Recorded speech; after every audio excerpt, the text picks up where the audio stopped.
கேரளாவுக்கு தனியார் ஆம்னி பேருந்துகள் இன்றிலிருந்தே செல்லாது என்று அறிவிக்கப்பட்டிருக்கிறது. கூடுதல் விவரங்களை செய்தியாளர் தாயுமானவன் வழங்க கேட்கலாம். ஏன் தனியார் ஆம்னி பேருந்துகள் கேரளாவுக்கு செல்லாது, எப்போதிருந்து இது நடைமுறைக்கு வருகிறது, விவரங்கள் என்ன? தமிழகத்திலிருந்து கேரளா நோக்கி சென்ற 30க்கும் மேற்பட்ட ஆம்னி பேருந்துகளை கேரள போக்குவரத்து துறை சிறைப்பிடித்திருக்கிறது. 70 லட்சம் அபராதம் என்பது விதித்திருக்கக்கூடிய ஒரு சூழல்ல தமிழக ஆம்னி பேருந்துகளுடைய செயல்பாடு நிறுத்தப்படுவதாக தற்போது ஆம்னி பேருந்து சங்கத்தின் தரப்புல அறிவிப்பு என்பது வெளியிடப்பட்டிருக்கிறது.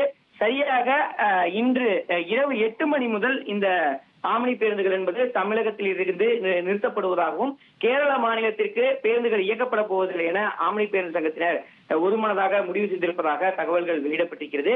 இதன் காரணமாக தமிழகத்தில் இருந்து ஐயப்பன் கோயிலுக்கு செல்லக்கூடிய தமிழக பயணிகளுக்கு கடுமையான பாதிப்பு ஏற்படுவதற்கான வாய்ப்பு இருப்பதாகவும் குறிப்பிட்டிருக்கிறாங்க.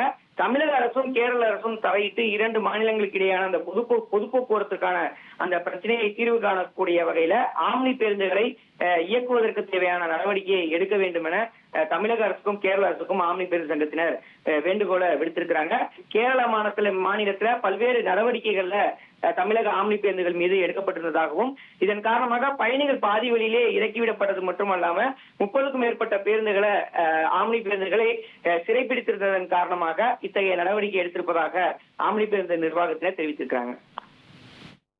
தனியார் ஆம்னி பேருந்துகளுக்கு அபராதம் விதிக்கப்பட்டிருப்பதால 30க்கும் மேற்பட்ட தனியார் ஆம்னி பேருந்துகள் கேரளா செல்லவில்லை அப்படின்ற செய்தியை பார்த்தோம். கூடுதல் விவரங்களுக்கு நன்றி.